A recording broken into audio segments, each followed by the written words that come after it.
Hello, girls and boys. Welcome to Storytime Fun. This next book is dedicated to a special girl named Carson.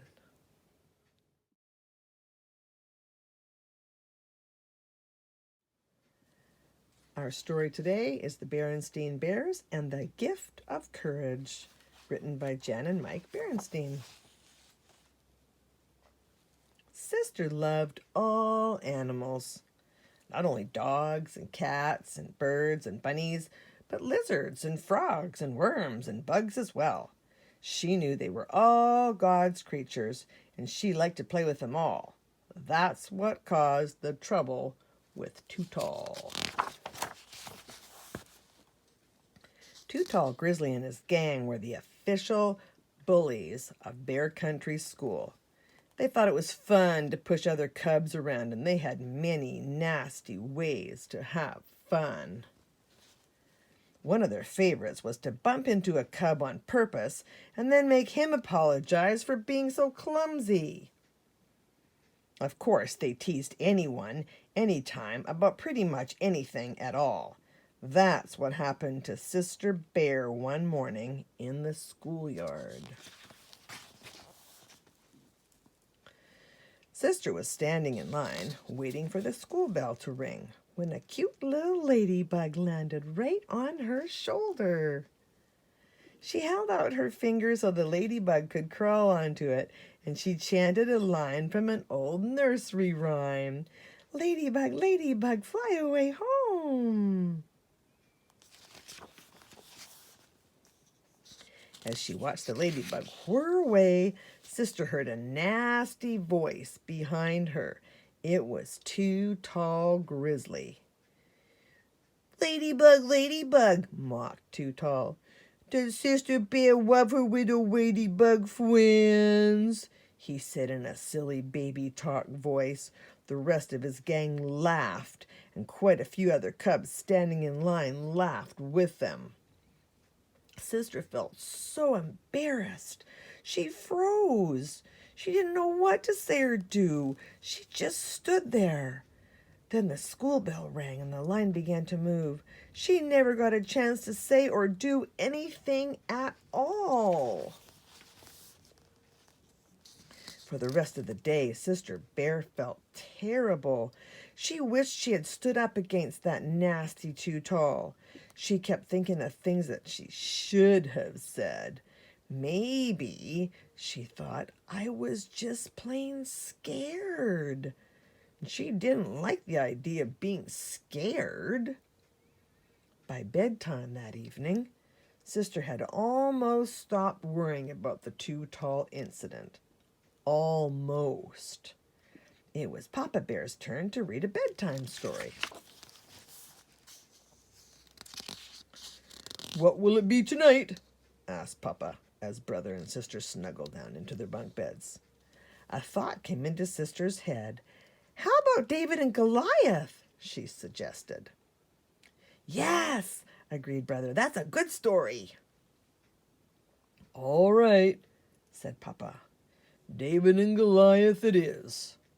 He got the big book of Bible stories for the cubs down from the bookshelf and settled in to read. "Long ago, in the Holy Land, there lived a young shepherd named David. It was his job to watch over his father's flock of sheep. He knew that God was with him, so he was not afraid of wolves or lions. When wolves came sneaking up to the flock, David drove them away with the stones from his sling. In those days, a giant warrior named Goliath was threatening those who lived in the Holy Land. Goliath towered over all the other warriors. No one was brave enough to fight him. David heard about Goliath, but David was not afraid. He knew that God was watching over him. So he took some stones in his sling and went out against Goliath. When Goliath saw David, he laughed because David was only a boy. He raised his great spear to throw it at David. But David quickly put a stone in his sling and swung it around and around his head. He let it fly, and it struck Goliath right in the middle of his forehead.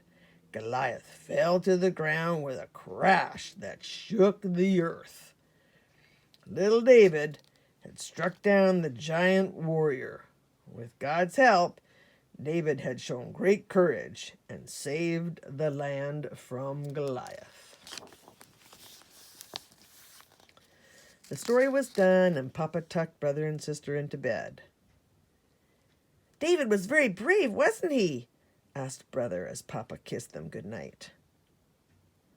"He had the bravest heart of all," nodded Papa. "You know what they say, little David was small, but oh my." "I don't think I'm brave enough to stand up to someone so much bigger than I am," said sister. "I would probably be too scared to even move."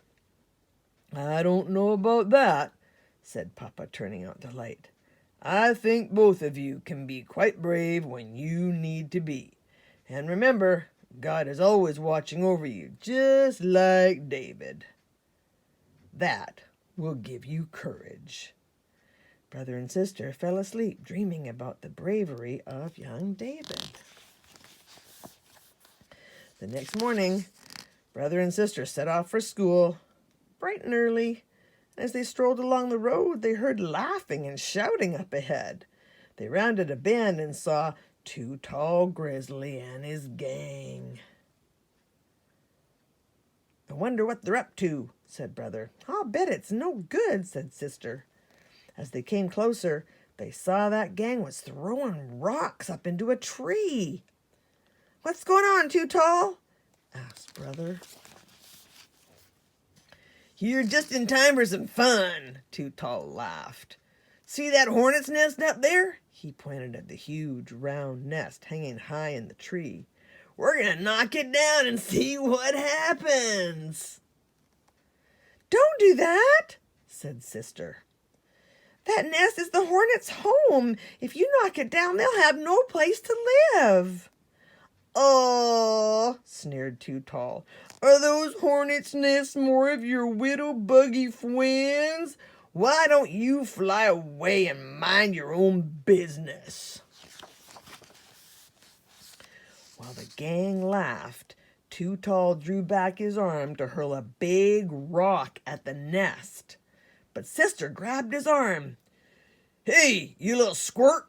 yelled Too Tall. "Let go!" The rest of the gang charged at sister to pull her away, but brother stepped right in front of them. He glared at them. They didn't like the look in his eyes, but brother didn't seem the least bit afraid. They all backed away.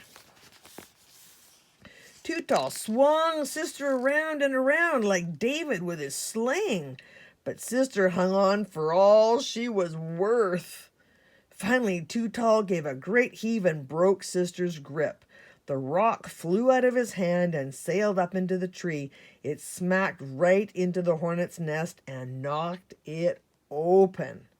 A big cloud of angry hornets flew out. Brother and sister ducked under some bushes. The hornets bunched themselves up into an angry black ball and headed down after Too Tall and his gang. "Yow!" yelled Too Tall. "Look out! Run!" yelled the gang. When they were gone, brother and sister peeked out from behind the tree. "That was close," said brother. "Do you think God was watching over us?" wondered sister. "No doubt about it," nodded brother. With a sigh of relief, they continued on their way to school. "You were very brave," said brother, "going after Too Tall that way. Little sister was small, but oh my!" Sister laughed. "You were pretty brave yourself standing up to the whole gang that way. I guess Papa was right. Even young cubs like us can be brave when we need to be." "Too Tall wasn't very brave," said sister. Let's be fair, said Brother. No one is very brave when it comes to angry hornets. No doubt about it, agreed Sister, and they walked on to school, arm in arm. And there's some questions if you want to chat about what bullies can be and how we can help ourselves. That's it for today. See you next time.